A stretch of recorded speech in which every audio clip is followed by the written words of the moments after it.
नमस्कार, मी Savita. Cooking time मराठीमध्ये सर्वांचे मनापासून स्वागत. आज मी तुम्हाला एक साधं सोपं वाटण तयार करून अप्रतिम चवीचा मोकळा सुटसुटीत असा मटार भात म्हणजेच मसाले भात बनवून दाखवणार आहे. बऱ्याच वेळा मसाले भात तयार करताना पाण्याचं प्रमाण कळत नाही, त्यामुळे तयार होणारा भात खूप जास्त गिजगिजीत म्हणजेच चिकट होतो. तर आजच्या रेसिपीमध्ये मी पाण्याचं सुद्धा अचूक प्रमाण सांगितलं आहे, जेणेकरून तुमचा तयार होणारा मसाले भात किंवा मटार भात अप्रतिम चवीचा व मोकळा सुटसुटीत असा तयार होईल. आजची रेसिपी खूप सोपी आहे. आवडली तर चॅनलला सबस्क्राईब करा, रेसिपीला एक लाईक नक्की करा व रेसिपी आवडल्यास शेअरसुद्धा करा. मसाले भात म्हणजेच मटार भात बनवण्यासाठी सगळ्यात अगोदर इथं मी 2 वाट्या इतका कोलम तांदूळ घेतलेला आहे. तांदूळ वाटीमध्ये भरत असताना वाटी आपल्याला सपाट भरून घ्यायची आहे. याने पाण्याचं प्रमाण अचूक कळतं. तर याच वाटीने आपल्याला सगळं साहित्य घ्यायचं आहे. आता यानंतर याच वाटीने मी 1.5 वाटी इतका मटार घेतलेला आहे. मटारचं प्रमाण तुम्ही कमी जास्त करू शकता. ताजा मटार घेतलेला आहे. मटारचा सीझन आहे तर मटारचं प्रमाण थोडंसं जास्तच ठेवा. आता आपल्या भाताची चव दुप्पट वाढावी यासाठी इथं खडे मसाले घेतलेले आहेत. 4 दालचिनीचे तुकडे, 2 तमालपत्र, 10 ते 12 काळी मिरी, 4 लवंगा व 2 हिरवी वेलची घेतली आहे. यानंतर फोडणीसाठी उभा पातळ कापलेला मध्यम मोठ्या आकाराचा कांदा घेतलेला आहे. एक मध्यम मोठ्या आकाराचा पिकलेला टोमॅटो घेतलेला आहे. टोमॅटोच्या फोडी आपल्याला अशा पद्धतीने मोठ्या करून घ्यायच्या आहेत. यानंतर थोडेसे गाजराचे काप घेतलेले आहेत. आता वाटण पाहूया. इथं 10 ते 12 खोबऱ्याचे काप, 1.5 इंच आलं घेतलेलं आहे. यानंतर 8 ते 9 लसणाच्या पाकळ्या घ्यायच्या आहेत, थोड्याशा मोठ्या आहेत. यानंतर हिरवी मिरची घ्यायची आहे. मिरचीचं प्रमाण तुम्ही तुमच्या आवडीप्रमाणे कमी जास्त करू शकता. मी भात थोडासा झणझणीत बनवणार आहे.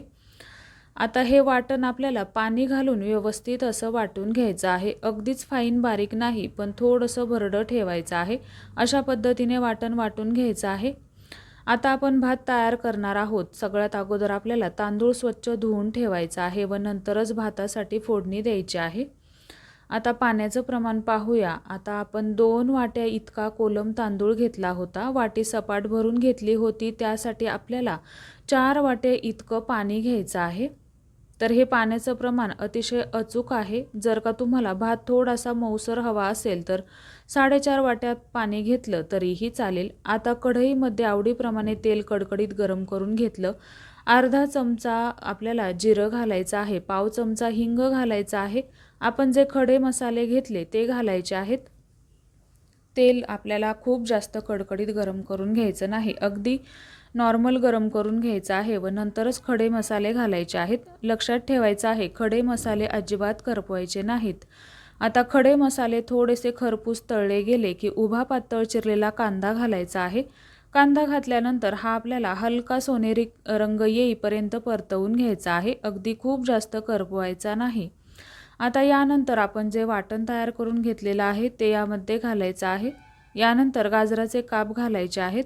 इथं तुम्ही तुमच्या आवडीप्रमाणे भाज्या वापरू शकता. बटाटा वापरू शकता, शिमला मिरची वापरू शकता किंवा फ्लॉवर घेतला तरीही चालेल. आता या वाटणाला छान असं तेल सुटेपर्यंत आपल्याला परतवून घ्यायचं आहे. वाटण परतलं गेलं की आपल्याला यामध्ये 1.5 ते 2 चमचे धना पावडर घालायचे आहे. यानंतर 1 चमचा गरम मसाला किंवा कुठलाही बिर्याणीचा मसाला घातला तरीही चालेल. यानंतर आपण जो मटार घेतलेला आहे तो घालायचा आहे. आता हे आपल्याला 1 मिनिटभरासाठी छान असं परतवून घ्यायचं आहे. हे व्यवस्थित परतलं गेलं की नंतर आपल्याला पुढची प्रोसेस करायची आहे. तर आपण सुरुवातीला तांदूळ धुवून ठेवला होता, तो तांदूळ आपल्याला यामध्ये घालायचा आहे.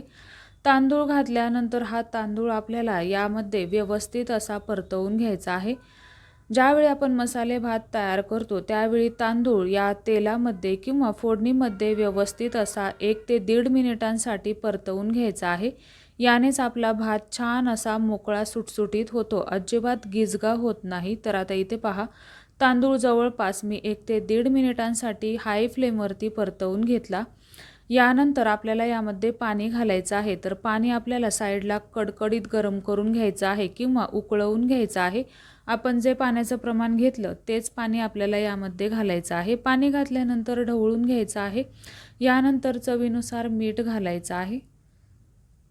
मीठ घातल्यानंतर आता यामध्ये आपण जो टोमॅटो कापून ठेवला होता तो घालायचा आहे. सुरुवातीलाच मी घातला नाही कारण खूप जास्त टोमॅटो शिजला जातो.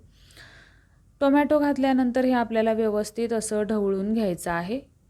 आता याला 1 ते 1.5 मिनिटांची छान अशी उकळी फुटू द्यायची आहे. यानंतर गॅसची फ्लेम बारीक करायची आहे. झाकण ठेवायचं आहे व आपल्याला हा भात व्यवस्थित असा शिजवून घ्यायचा आहे. गॅसची फ्लेम कुठेसुद्धा मोठी करायची नाही. आता चेक करायचं आहे की आपला भात व्यवस्थित शिजला आहे की नाही. तर आता इथे पहा व्यवस्थित असा भात शिजलेला आहे. यामध्ये मी परत अजिबात पाणी घातलेलं नाही. सर्वात शेवटी आवडीप्रमाणे बारीक चिरलेली कोथिंबीर घालायची आहे. आता इथं एक महत्त्वाची गोष्ट, तुम्हाला जर का कोथिंबीर व पुदिना आवडत असेल तर तुम्ही वाटणामध्ये घातला तरीही चालेल. तर आता इथे पहा तयार झाला आपला मोकळा सुटसुटीत असा मटार भात, मसाले भात. बनवायला खूप सोपा आहे. भात वाढून घ्यायचा व वरती साजूक तूप, बारीक चिरलेली कोथिंबीर. तर कशी वाटली तुम्हाला आजची रेसिपी? आवडली तर लाईक, शेअर, सबस्क्राईब करा. धन्यवाद.